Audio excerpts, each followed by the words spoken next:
Coucou, j'espère que vous allez bien. Merci de vous retrouver sur ma chaîne, c'est Spirit Show avec Nicole. Aujourd'hui, j'amène une petite exhortation à ces femmes qui se posent encore la question de savoir où elles en est avec la vie, qui sont un peu découragées. Alors je leur dis, ne vous découragez pas. Alors,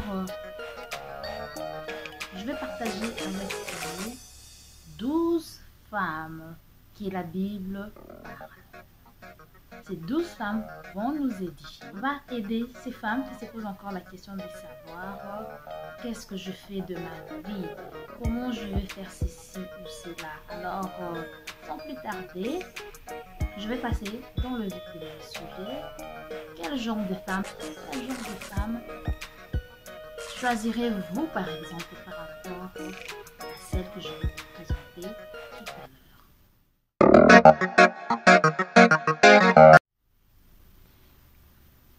Alors, nous allons parler de la reine Esther. Celle-là qui est passée au concours Miss de son époque.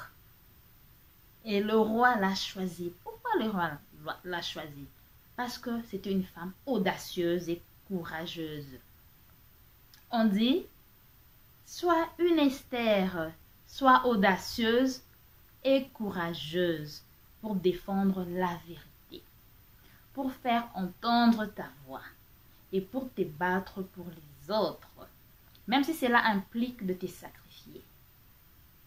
Esther, elle était courageuse, elle avait une cause également. Elle s'est battue, c'était pour son peuple. Alors, c'était ça ou rien. C'est comme ça qu'il faut être fait des femmes audacieuses, courageuses. Quand on veut quelque chose dans la vie, on veut atteindre ses rêves, on veut atteindre un but. Il ne faut pas se décourager. Oui, il y a des séjours où on se réveille, où on est là, on se sent vraiment abattu, on se sent vraiment comme perdant, on se dit vraiment que la vie ne vaut pas la peine. Mais non, il faut être comme Esther, il faut s'élever. Parmi plein de candidates, elle était là, elle s'est battue et elle a vaincu.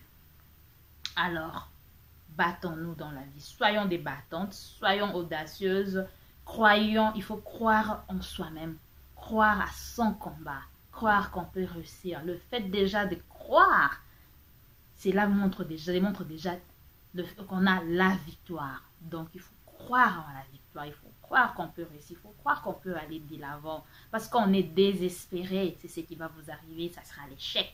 Alors, comme Esther, soyons audacieuses et courageuses.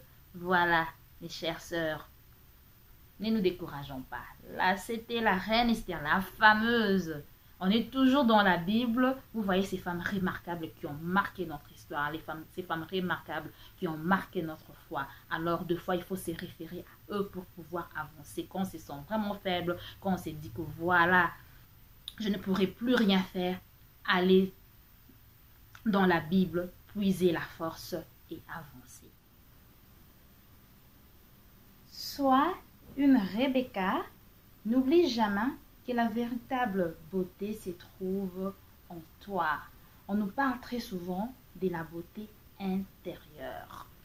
Alors, avant de refléter cette beauté de l'extérieur, à l'extérieur, cela vient d'abord de l'intérieur, comme Rebecca. Alors, dirige tout ce que tu aimes vers Dieu en reflétant Christ.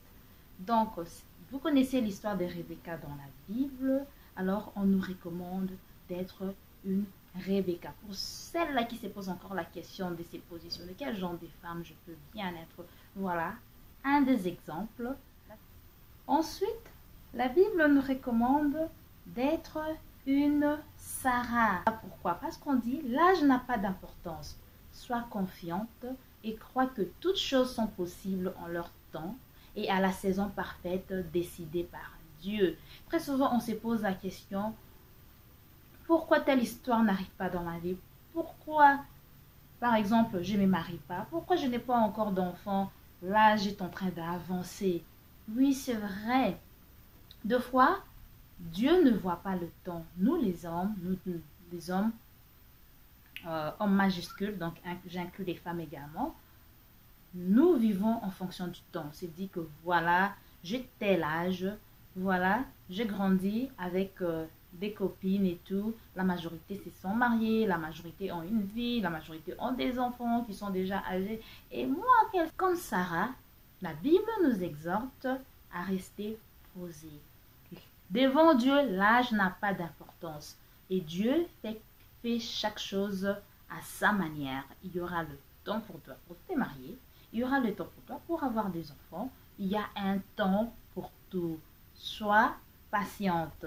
Voilà ma sœur, toi qui me suis, sois patiente. Dans la Bible, on va parler des rabbins. On nous recommande d'être une rabbin. Quelle que soit ta condition sociale ou les circonstances de ta vie, crois au pouvoir de la parole de Dieu. Ce que Dieu a dit pour toi s'accomplira. Point. Peu importe les circonstances, peu importe ce que tu traverses en ce moment, donne Dieu le meilleur de toi-même et il se souviendra de toi et de ta maison. J'espère que le message est en train de passer. Quelle que soit ta condition sociale, tu peux venir d'une famille très pauvre, d'une famille où c'était même difficile de manger et tout, mais peu importe ta condition sociale ou les circonstances de la vie. On dit de croire au pouvoir de la parole de Dieu. Parce que ta destinée, seul Dieu connaît ta destinée. Peu importe ce que tu travailles, peu importe ce que tu traverses en ces moments.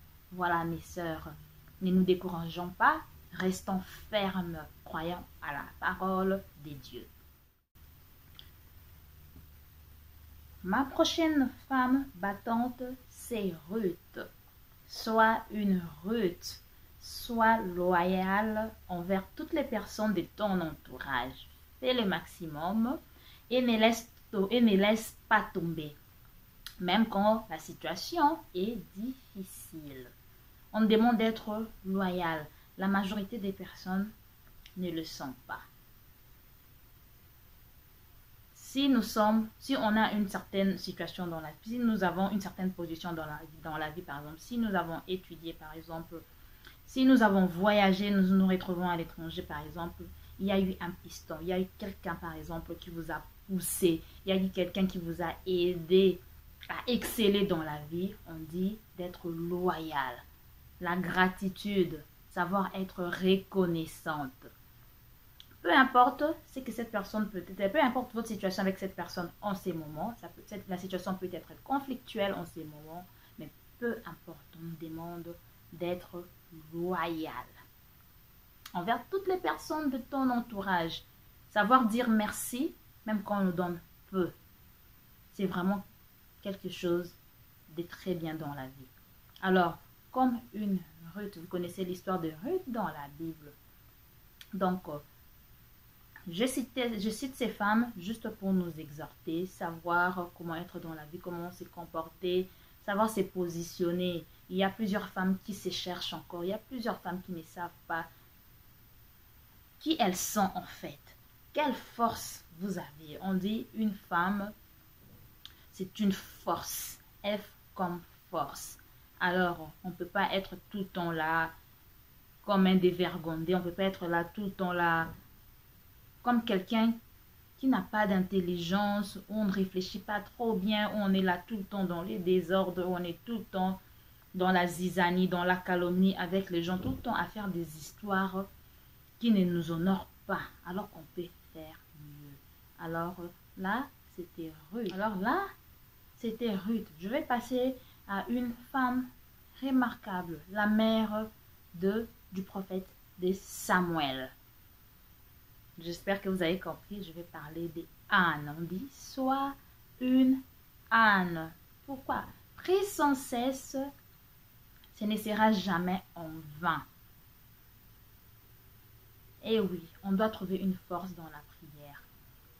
Quand on a des problèmes, quand on traverse des situations difficiles, des fois, pas toujours qu'on traverse des situations difficiles, même quand tout va bien, il faut toujours prier. Il faut se réfugier à Dieu. Anne avait un but, demander à Dieu d'avoir un enfant. Et quand elle aura cet enfant, elle va sacrifier cet enfant.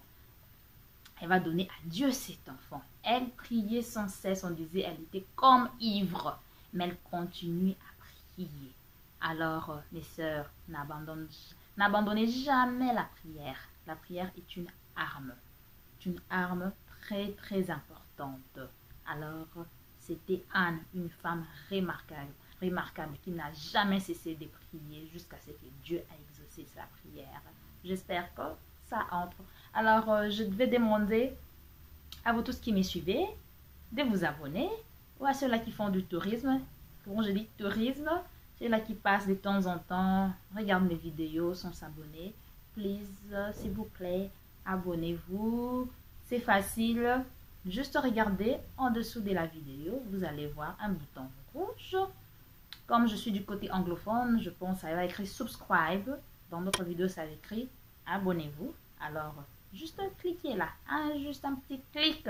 Et si vous aimez la vidéo, please likez, des thumbs up. Mettez des likes, partagez, commentez. Donc voilà, et donnez vos idées. Si vous avez des suggestions, n'hésitez pas. Je suis très ouverte. Je pourrai vous satisfaire. Alors, 2 fois dans la vie, on dit il faut être humble et soumise. Tu n'as pas besoin d'être important pour que Dieu t'utilise. Comme Marie, la mère de Jésus. Il y a de ces femmes insignifiantes, un peu retirées, mais que Dieu a utilisées dans la Bible. 2 fois dans la vie, il ne faut pas toujours se dire que voilà, c'est moi.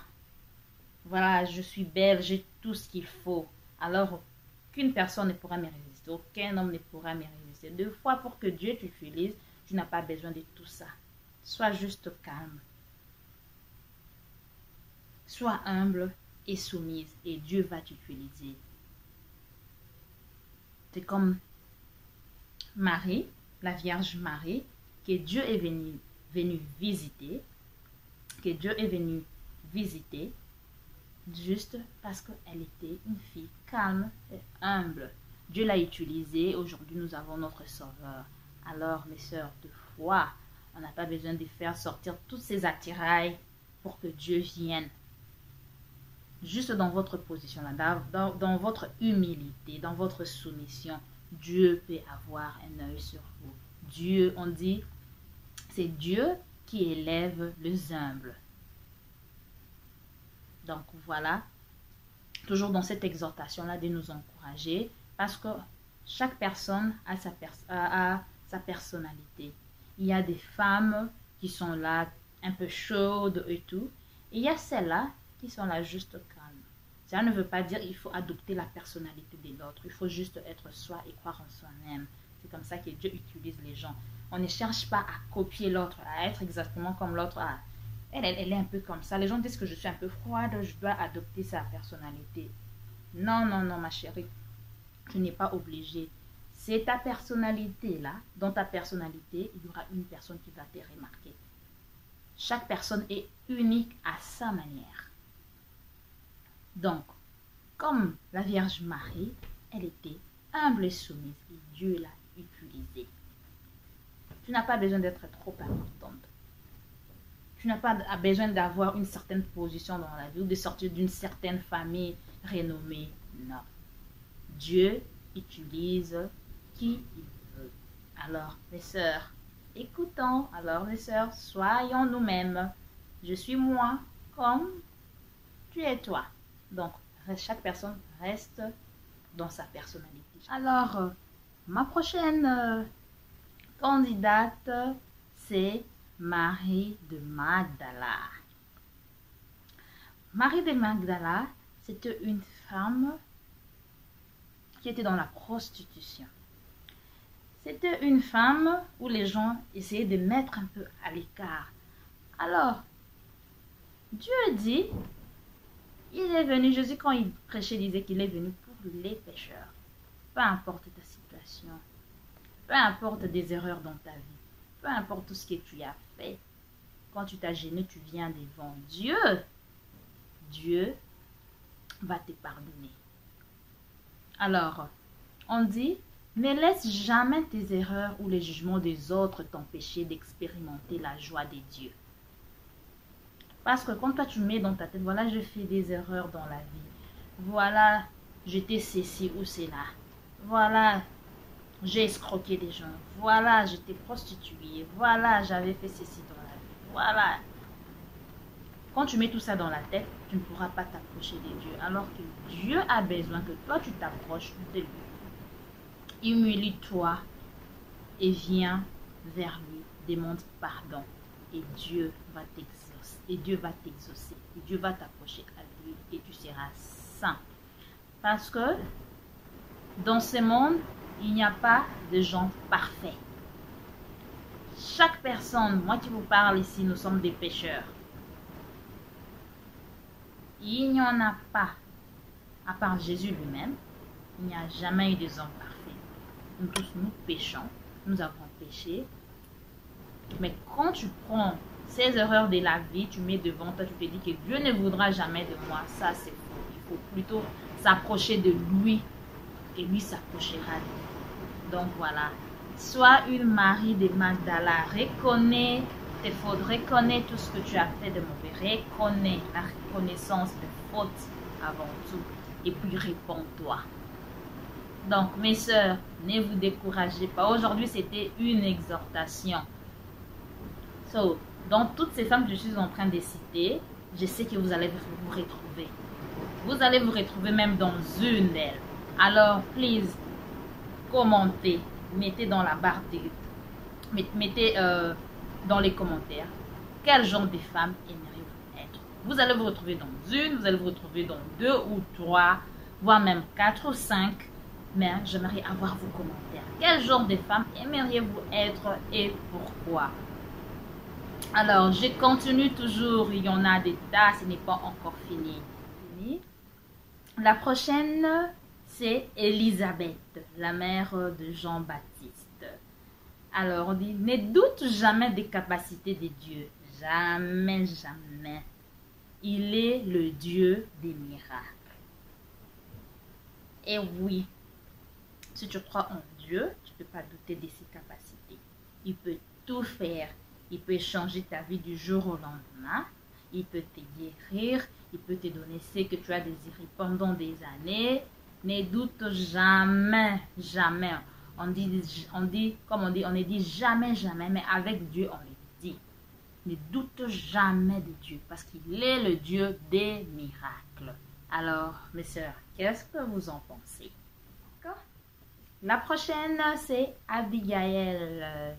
N'oublie pas que chaque décision peut transformer ta vie en bien ou en mal. Agis avec sagesse. Chaque décision que nous prenons peut changer nos vies en bien ou en mal. C'est pourquoi on dit deux fois, quand tu fais un choix dans la vie, assume les conséquences. Pourquoi? Parce que quand vous faites un choix, vous avez pris une décision. Une certaine décision qui plus tard va changer vos vies. La façon dont vous agissez, la façon dont vous décidez va agir sur votre vie plus tard. Alors, mes sœurs, agissez avec sagesse. Des fois, on fait des mauvais choix aujourd'hui qui auront des conséquences demain. On ne le voit pas. Des fois, l'entourage, la famille vous dit, faites attention, ne faites pas ceci ou cela, mais on s'entête et on le fait. Et plus tard, on a des problèmes. Alors, agissez en sagesse comme Abigail et assumez les conséquences. Quand vous avez pris votre propre décision, ne vous dites pas que non, c'est telle personne qui m'a influencé. Non, non, c'est vous qui avez pris la décision. Alors, soyez sages. Mes sœurs, soyez sages. Toujours dans la même suite d'idées, nous allons parler d'une autre femme aussi remarquable que les autres. Toujours dans la Bible, nous allons parler des Dorcas. On dit, sois une Dorcas. Utilise tes capacités si petites soient-elles. Cela peut donner le sourire à quelqu'un et être une bénédiction pour beaucoup. Alors, utilise tes capacités. Tu sais cuisiner, tu sais décorer par exemple. Tu sais maquiller. Tu sais tresser les cheveux. Tu sais coudre les... Dieu a donné à chacune de nous un petit don. Je ne me dirais pas un petit don, parce que quand Dieu donne, ce qu'il donne, c'est grand. En tout cas, je vais corriger sur ce point-là. Il donne à chacun, à chacune, un don assez spécial. Trouve ces dons, développe ces dons-là. Il utilise tes capacités. Quand on est une femme, comme je dis, la femme, c'est une force. On dit des petites, des capacités si petites soient-elles. Mais cela peut donner le sourire aux gens. Cela peut t'aider à devenir indépendante. Cela peut t'aider à créer un business. Cela peut... Juste les petites capacités. Mais il faut découvrir. Je suis capable de quoi? Qu'est-ce que je peux bien faire dans la vie? Dieu m'a donné 10 doigts. Qu'est-ce que je peux en faire? Réfléchir sur le don naturel que Dieu nous a donné. Vous avez l'art oratoire. Vous savez si bien parler aux gens. Qu'est-ce que je peux bien faire? Donc voilà un peu comme Dorcas. Essayez de développer ces petites capacités. Et Dieu, surtout quand on met Dieu au milieu, on avance toujours. Quand Dieu est là, tout est bien.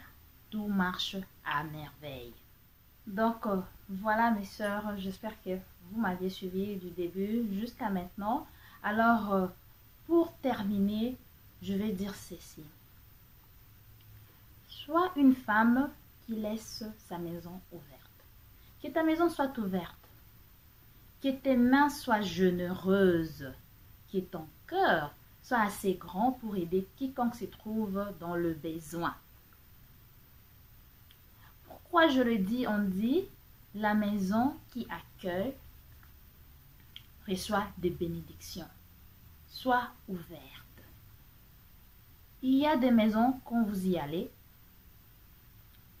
le fait juste que vous entrez, la façon dont on vous... D'abord, la façon dont on va vous accueillir, vous vous sentez mal à l'aise. Vous êtes là, mais vous êtes pressé de sortir. Vous êtes pressé de rentrer chez vous ou de continuer votre chemin. C'est la femme qui construit la maison. C'est la femme qui bâtit le foyer, on le dit plusieurs fois. Vous suivez des prédications, vous suivez les conseils de nos mamans, de nos grands-mères. C'est la femme qui est le pilier d'un foyer. Peu importe ce que vous disiez, peu importe le féminisme, peu importe tout ce qu'on entend maintenant là, quand vous êtes une femme qui ne sait pas faire asseoir son foyer, et vous allez sentir qu'il y aura un déséquilibre dans ce foyer-là. Une femme, quand vous arrivez chez elle à la maison, on vous propose ni à manger, ni à boire. Des fois même, pour tenir une conversation avec les visiteurs, c'est tout un problème. Mes chers, apprenez à changer. Le fait d'être comme une tigresse, le fait d'être, je sais pas moi, comme un chien qui aboie à tout moment, ne sert à rien. La femme, elle est faite de douceur, elle est faite de tendresse, mais elle a aussi une partie qui est ferme. C'est celle qui éduque les enfants, c'est celle qui est là pour poser les règles dans son foyer, c'est celle qui dirige en quelque sorte. Alors, soyez une maison qui est ouverte. Que votre maison soit accueillante. Quand les gens viennent chez vous et rentrent chez eux, qu'ils restent avec une très bonne image. Oh, cette maison-là, en tout cas quand je vais, cette femme-là, elle est ceci, elle est cela. Non seulement dans le caractère et le savoir-vivre, mais également dans la propriété, savoir tenir sa maison. C'est vrai, par exemple, chez nous, en Afrique, quand on cuisine, la nourriture, de fois, on dit ça sent, ça reste en fait dans les murs. Alors, allez-y sur YouTube, il y a d'autres vidéos, vous allez voir comment, par exemple, parfumer votre maison, comment, par exemple, après avoir préparé, comment vous devez désinfecter et tout ça, là. Que la maison soit propre et accueillante. Alors, quand on parle d'une maison ouverte, ouvrez également votre cœur. C'est pas que vous accueillez les gens juste à contre-cœur, parce que ce sont les amis de mon mari, c'est pourquoi je le fais. Non, soyez ouverts. C'est comme ça que Dieu bénit. Quand vous avez un cœur ouvert, vous n'avez pas de rancœur, Vous ne pensez pas du mal des autres à tout moment. Dieu bénit également. Alors, mes sœurs, quel genre de femme aimeriez-vous être? J'en ai cité presque, si je ne me trompe pas, entre 11 ou 12. Alors, choisissez parmi elles, appliquez ce que vous pouvez appliquer, corrigez ce qu'il faut corriger parce qu'il n'est jamais trop tard. On apprend tous les jours, il n'est jamais trop tard. Et la Bible est une source d'inspiration pour tous. Alors, je vais vous laisser et on va se retrouver très prochainement avec un autre numéro des Spirit Show. Portez-vous bien chez vous. Alors, ciao, ciao.